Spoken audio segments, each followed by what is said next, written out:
Fourcher Fourchette, c'est un livre que j'ai eu envie d'écrire parce que j'avais envie de reconnecter l'univers de la cuisine avec tout ce dont elle provient. On ne peut pas faire la cuisine sans produits.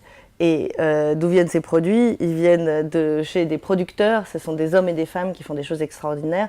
Donc ce livre était au carrefour en fait du reportage chez des paysans et de leurs recettes. Avec Juliette Rank, qui est la photographe, on avait vraiment envie d'aller rencontrer ces gens, de passer du temps avec eux, d'écouter leurs histoires et de cuisiner avec eux et de partager et ensuite de le faire partager au monde. Les petits paysans qu'on a rencontrés, ce sont des gens qui cherchent beaucoup plus le bon sens que le sens du profit. Et donc ils travaillent comme des fous. Il faut bien prendre conscience de ça. C'est pas des gens qui regardent leur tracteur circuler tout seul dans les champs. Mais ils sont conscients que la richesse qu'ils cherchent et qu'ils créent n'est pas du tout une richesse pécuniaire. C'est une richesse de produits, c'est une richesse nourricière et une richesse des terres. Parce que tout en travaillant sur ces terres, avec ces terres, ils les enrichissent aussi. Moi, j'ai l'impression d'avoir découvert en allant voir des agriculteurs qui font ou de la permaculture ou de l'agroécologie, c'est que non seulement on pouvait faire autrement, mais que c'était absolument merveilleux. C'est-à-dire que dans la plupart de ces fermes-là, non seulement c'est magnifique, le paysage est magnifique, mais la productivité et la dimension scientifique de ce qu'ils font est absolument passionnante. C'est ça qui est complètement fou. Moi, je rencontre toujours plein de gens qui sont très dubitatifs avec ce truc, qui disent non mais bio, pas bio, ça veut dire quoi?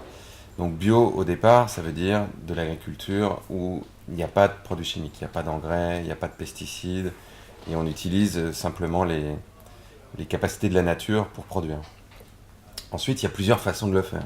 C'est-à-dire qu'aujourd'hui, il y a des gens qui font du bio industriel, on va dire, qui ressemblent beaucoup à ce que font les agriculteurs traditionnels, c'est-à-dire qu'ils ont de la mécanisation, ils ont des champs de monoculture. Simplement, ils utilisent des produits qui sont autorisés dans le cahier des charges de l'agriculture biologique. Donc, ils sont des produits plus naturels, mais on n'est pas encore dans une conception de l'agriculture où on va chercher justement la complémentarité entre les espèces, à enrichir les sols, etc. Ça, c'est plus l'agroécologie ou la permaculture, où là, on va avoir une réflexion vraiment écologique, en essayant d'imiter ce que fait naturellement la nature, par exemple dans une forêt, où la nature est naturellement fertile, pour essayer de l'appliquer à des techniques agricoles. Et donc c'est vrai que si on cherche ce qu'on peut faire par rapport à l'alimentation dans sa vie, déjà acheter bio, c'est bien, c'est toujours mieux. Même si vous achetez bio dans des grandes surfaces, pour l'instant, c'est toujours mieux que d'acheter du conventionnel. Après, l'idéal, c'est d'aller vers de l'alimentation plutôt locale, donc d'aller chercher des paysans, des producteurs, que ce soit sur les marchés ou dans un certain nombre de magasins spécialisés. Il faut aller dans des AMAP, il faut connaître certains paysans ou pas, et plus ça va, plus il y a des solutions. C'est des efforts, mais c'est finalement pas très compliqué de choisir des bons produits. Alors j'ajouterais à ça, dans l'idée qu'est-ce qu'on peut faire, évidemment, cuisiner. On me demande souvent mais comment faire pour bien manger, pas trop cher, etc. La réponse c'est faites à manger, cuisinez chez vous.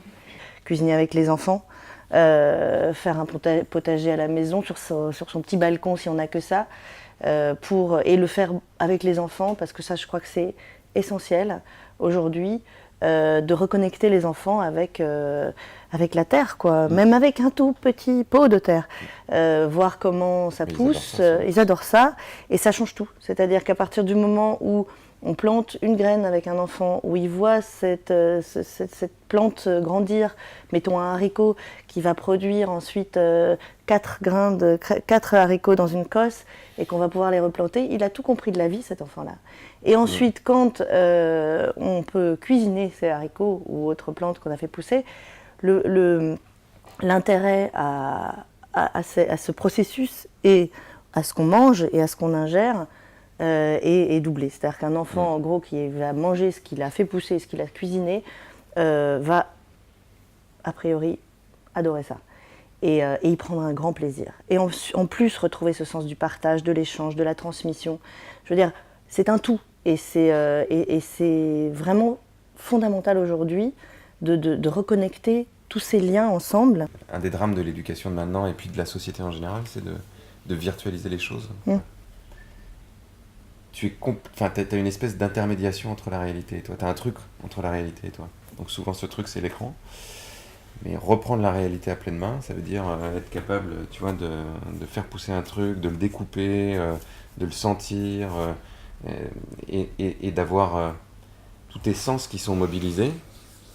C'est une façon de réenraciner les enfants et de leur permettre de se situer dans cette société de façon concrète et réelle et pas simplement dans une espèce de déluge d'abstractions qui sont perpétuelles maintenant avec l'information qui circule.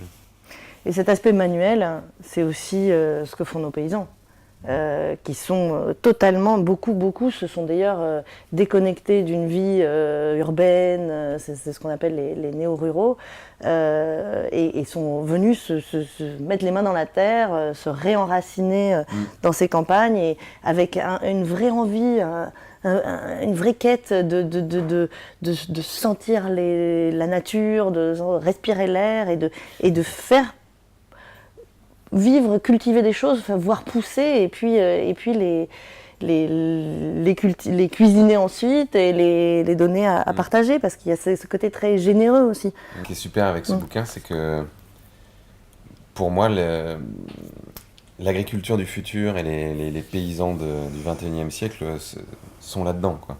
C'est ceux-là. Et c'est hyper intéressant de comprendre comment ils cultivent, pourquoi ils font ce qu'ils font, et de redécouvrir ce métier-là, qui finalement était un métier un peu dévalorisé pendant un temps. En gros, t'étais paysan, c'était pas bien bossé à l'école, et puis t'étais un bouseux, quoi. C'est-à-dire que t'étais un gars un peu gentil, bas de plafond, alors que c'est tout le contraire. C'est non seulement les gens dont on peut pas se passer, c'est ceux qui produisent la nourriture qui fait qu'on peut continuer à vivre, et le système qu'ils sont en train d'inventer, le système biologique, agricole et même social, est sans doute une des bases de ce qui va faire notre société demain. Donc c'est vachement bien de lire ce livre.